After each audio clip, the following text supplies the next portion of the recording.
तो आज अपन कर रहे हैं क्वेश्चन नंबर 13।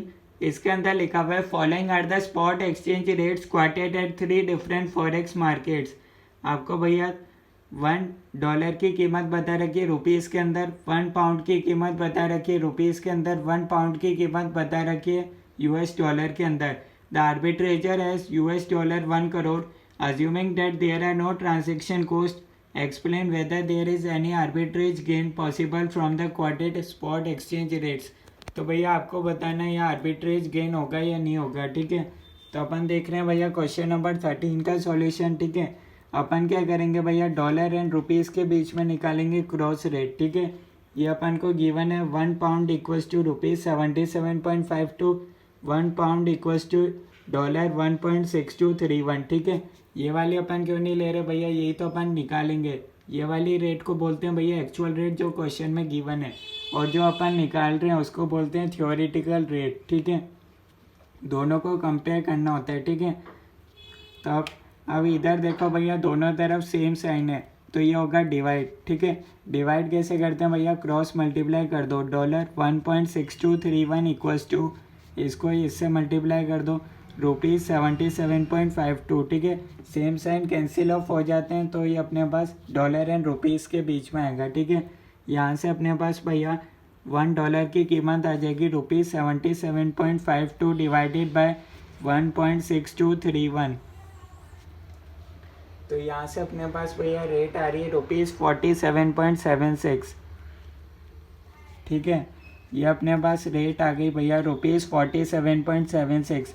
इसको अपन बोलते हैं भैया थियोरेटिकल रेट जो अपन ने निकाली। और एक रेट अपन को डॉलर एंड रुपीज़ के बीच में ऑलरेडी क्वेश्चन में गिवन है 48.30। इसको अपन बोलते हैं भैया एक्चुअल रेट, जो क्वेश्चन में दे रखी है उसको बोलते हैं एक्चुअल रेट। अब अपन दोनों रेट को कंपेयर करेंगे, एक्चुअल रेट और थियोरेटिकल रेट। एक्चुअल रेट कितना है 48.30, थियोरेटिकल रेट है 47.76। दोनों में से कौन सा बड़ा है, एक्चुअल रेट ज़्यादा है। ठीक है, तो इसका मतलब भैया जब भी एक्चुअल रेट ग्रेटर होता है तो अपना कंक्लूजन होता है आर्बिट्रेज इज़ पॉसिबल। जब भी एक्चुअल रेट ग्रेटर होता है देन थियोरेटिकल रेट, तो इसका मतलब होता है आर्बिट्रेज इज़ पॉसिबल। ठीक है, क्वेश्चन में बोला आर्बिट्रेज गेन निकालना है। ठीक है, एक बात मैं आपको बता दूँ, आर्बिट्रेज हमेशा गेन ही होता है, आर्बिट्रेज लॉस कभी नहीं होता है। ठीक है, तो अपने पास ऑब्वियसली जब पॉसिबल है तो अपने पास गेन ही आएगा। ठीक है, इससे ही अपन कंक्लूजन निकालेंगे एक्चुअल रेट ग्रेटर है तो इसका मतलब होगा भैया डॉलर इज़ ओवर वैल्यूड। ठीक है, असली में ये रेट होनी चाहिए थी पर यहाँ ये दे रखी है, तो इसका मतलब है भैया dollar is over valued, actual rate बड़ा है इसलिए। ठीक है, तो ये अपन पता कर, इससे अपने पास आ गया भैया ये डॉलर है जो over valued and rupees is under valued.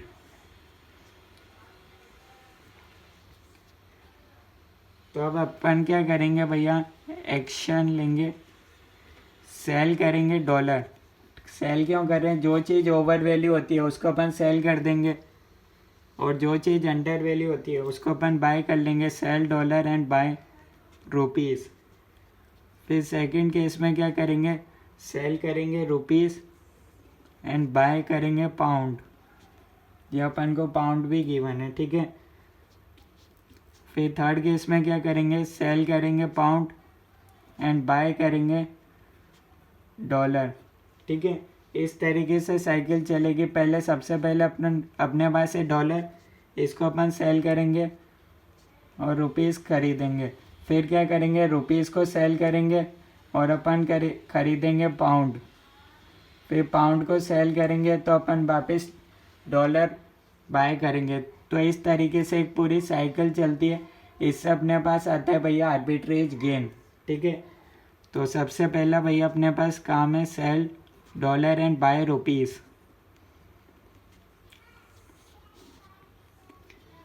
तो ये अपने पास भैया गिवन है $1 इक्वल्स टू ₹48.30 एक्चुअल रेट है ना, जो गिवन है। थियोरेटिकल रेट तो सिर्फ अपन को कंपेयर करने में, और जो चीज़ ओवर वैल्यू है ये इससे अपन को पता चल जाता है। ठीक है, अब अपन एक्चुअल रेट ही लिखेंगे। तो यहाँ से अपन भैया सेल कर रहे हैं डॉलर, तो अपने पास भैया डॉलर है $1 1 करोड़, इतना अपन सेल कर देंगे। 1 करोड़ है अपने पास डॉलर और अपन को चाहिए रुपीस, ठीक है। तो भैया आपको यहाँ से पता चल रहा होगा भैया कितने रुपीस मिलेंगे। $1 है, इसको 1 करोड़ से मल्टीप्लाई कर दिया तो ये इधर बराबर हो गया। ऐसे ही 48.30 को 1 करोड़ से मल्टीप्लाई कर दो तो आपके पास आ जाएगा भैया 48 करोड़ 30 लाख, इतना आपको अमाउंट रिसीव होगा, ठीक है। डॉलर टू रुपीस कन्वर्ट करना आपको आना चाहिए, ठीक है। सेकंड केस में भैया अब अपन क्या करेंगे, sell rupees and buy pound. Sell rupees and buy pound ये अपन करेंगे भैया। रुपीस कितना अपने पास 48 करोड़ 30 लाख, इतना अपने पास है भैया रुपीस। अब अपन करेंगे बाय पाउंड। पाउंड की क्या रेट है भैया, 1 पाउंड इक्वल्स टू रुपीज़ 77.52। तो इसको अपन डिवाइड कर देंगे 77.52 से।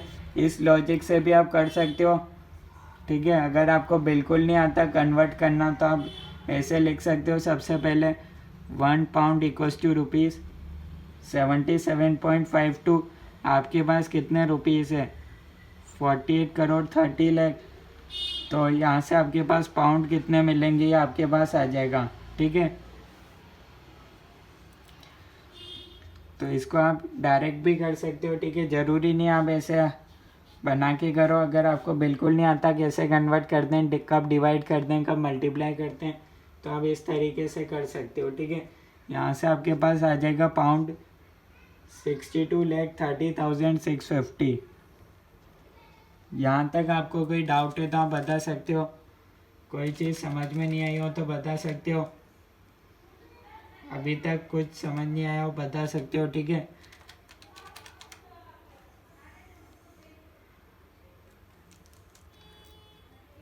तो ये अपने पास सेकंड केस हो गया, ठीक है।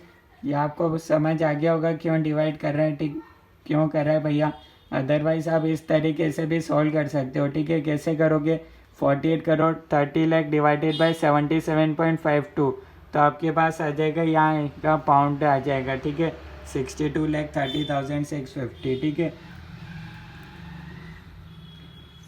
थर्ड पार्ट में क्या करेंगे, सेल पाउंड एंड बाय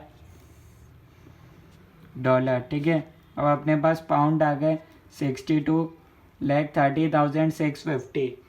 अब अपन को करने डॉलर बाय।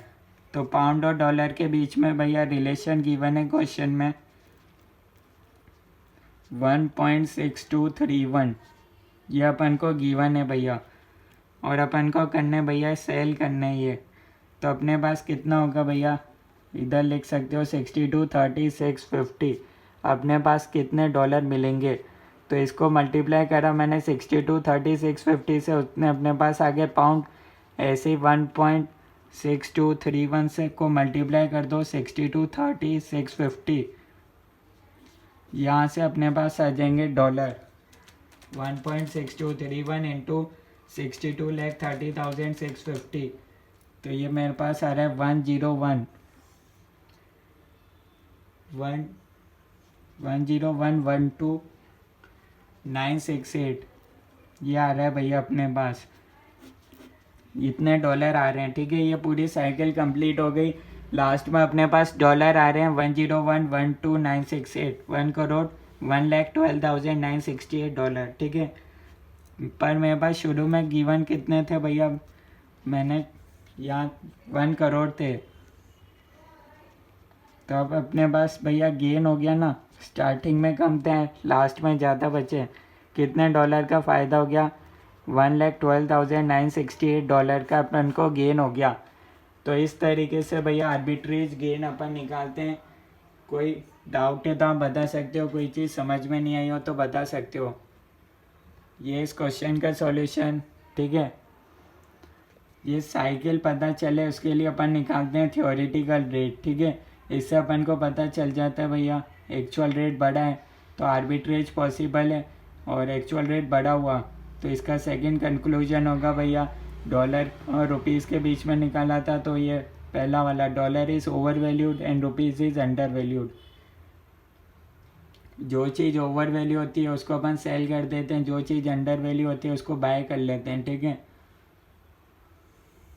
तो यहाँ से अपने पास डॉलर, रुपीज़ और फिर थर्ड वन तो पाउंड ही बचा। और कोई डाउट है बता सकते हो। Thank you.